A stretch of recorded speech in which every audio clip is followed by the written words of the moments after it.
Welcome to One Word a Day. I'm Sophia, pilot into the University of Chinese. Let's continue to unpack some classical China era's character.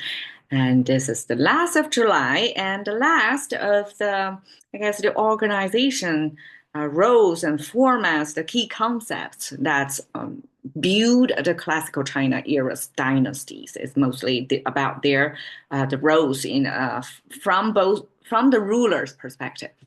Okay, Xun is today's character. That means married or reward.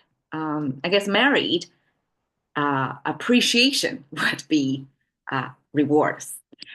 You can see simplified Chinese is a little bit simplified than traditional Chinese. Traditional looks a little bit more like 2000 years ago's rendering. And Xun back then have three parts. On the right side is Li, is power. Um, okay, so power, if we trace all the way back, it's particularly farming power. This is a farming tool. It's like a plow. And in ancient times, the agrarian society, that was the most important, I guess one of the most important farming tool that's associated with um, with manpower, men in particular, because China has this long established gender rule or gender role of 男耕女织. If you're a man, you go plowing that field. If you're a woman, you're weaving that clothes. So both for eating, for food source, and for clothing were solved within the domestic space. And 男耕女织 was almost like idealized life that you don't need to depend on external exchanges or resources. Like within a family, you got both clothing and food. So this tool, farming tool, then was associated with the manpower, muscle power, ancient times. The left side, we have this circular thing. I know it's not a sun symbol because we need to have this horizontal line signifying energy from the sun. So it's simply a shape in there. And there are different, here is a divergence of how people interpret that. Some say this looks like the ancient cast bronze container that have this opening that looks like a circular shape. That's one version. And I have also seen this character paired with paired with a human or with weaponry to mark the landmass under one regime that you're going to define this country based on this thing and you defendable land mass. So this also simplify land. um, so okay, however you want to map it or imagine it, but I would, based on the current and later interpretations of the combination of the two, the bottom is a seashell used to use as the currency back then. So before, I guess the central government came up with the government issued currency, which is standardized way of exchange. Um, I guess the society back then, before the Qing dynasty, came up with this seashells as the you know commonly accepted way of transaction. So instead of bartering, which is stuff exchange with stuff, which is hard, like each time would be a hard bargain, right? Each moment, um, because how are you going to evaluate things on that spot? Versus if you have this common shared currency, then you can kind of preserve the thing and use it later, right? So currency is the important interface between two trading parties. So this currency symbol, before it was illegalized by the central government, the starting point of classical China era, Qing dynasty, this represent I prefer the theory of land mass, land. So circular means enclosure, right? Within that land, this currency is accepted. So I would imagine seashell as a commonly accepted currency can only travel as far.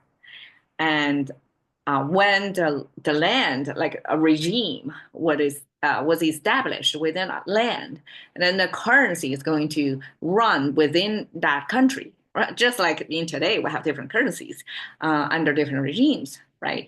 Then this simply means altogether the unit of measurement of the ancient currency.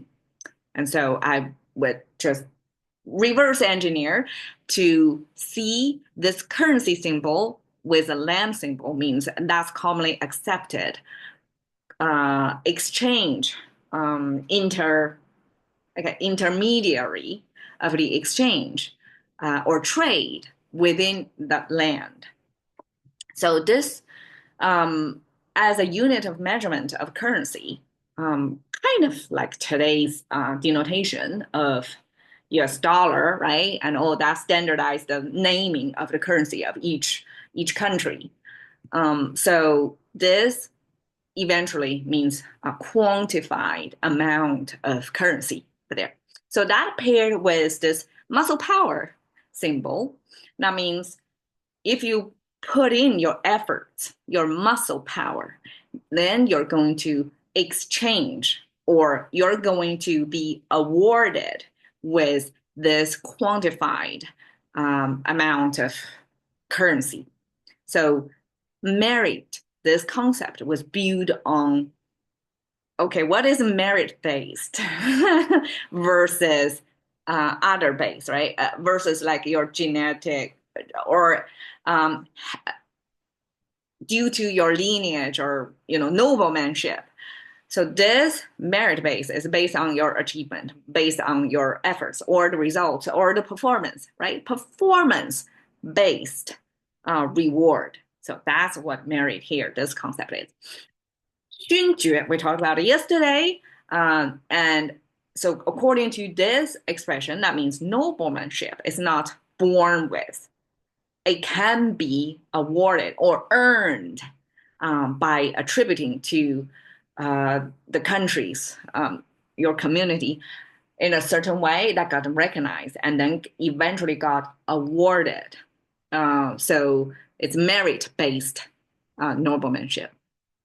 功勋, 功, as you can see, both of them share the symbol of muscle power. And so this manpower thing with on the left side here, instead of this money currency thing, here is an engineering tool.